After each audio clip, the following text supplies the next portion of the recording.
Hi, I'm Jason Stahl, and I'm here today with Andrew Markel, who is the Director of Content for Babcox Media. Andrew's a little unique in the building in that he's also an ASE-certified technician. Andrew, tell me a little bit about your start in the industry. My start in the industry, well, I actually was driving a shuttle bus for a dealership, became a new car porter, and then eventually went on to be a service writer, service manager, and also in that meantime working as a technician. And one summer while I was going to college, I even sold tires for Goodyear. Wow. Now, when was that? This was about a 5-year period while I was attending college. Wow, back 94, 95, you Yep, said? I was able to pay for all my college with what I was earning. Wow. And I will bet you, and we all know, cars have changed significantly since then. Tell me a little bit about how cars have changed since you first got in the industry till now. Basically, in those days, a car may have 3 computers, an instrument cluster, an ECM, and maybe a body control module. Today, some cars have between 27 to 50 different modules. For example, Jason, take a look at this 2018 Nissan Murano.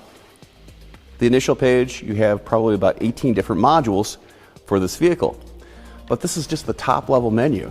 Once you start clicking into stuff like, let's say, the ADAS system. So this has 7 modules on it. On top of that, it's talking to other modules like the engine control module. It's also talking to the brake control module. Other things on the vehicle, it's even talking to the alternator to make sure that the vehicle has the correct voltage. And this adds a whole nother layer of complexity. The ADAS system, it's looking at 93 different inputs that you could see on the scan tool, and it can chart. So Andrew, looking at all this complexity, are you glad you got out of the industry when you did, or is this an exciting new frontier for technicians?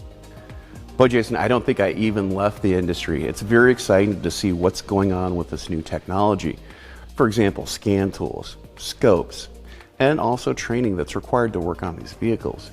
It's a great time to be a technician because it requires a lot more skills than just turning a wrench. So I'm glad I'm still in it, but I know it's going to change even further in the next 10 years. Back in the day, could you have gotten away without training or a longer training interval as opposed to today? Training is critical today because there's no way you can gain the knowledge that you need to work on a sophisticated machine by just being around a shop. You have to have training not only from aftermarket suppliers, but from the OEs themselves. It's critical to be able to work on these vehicles and understand what's going on underneath the hood. All cars are different out there. Nissan, for example, may have 15, 20 different platforms and probably 5 or 6 different engines. So it's critical that you have the training to properly service it. Great. Andrew, thank you so much today for enlightening us on your career, talking about the evolutions of cars and the technology.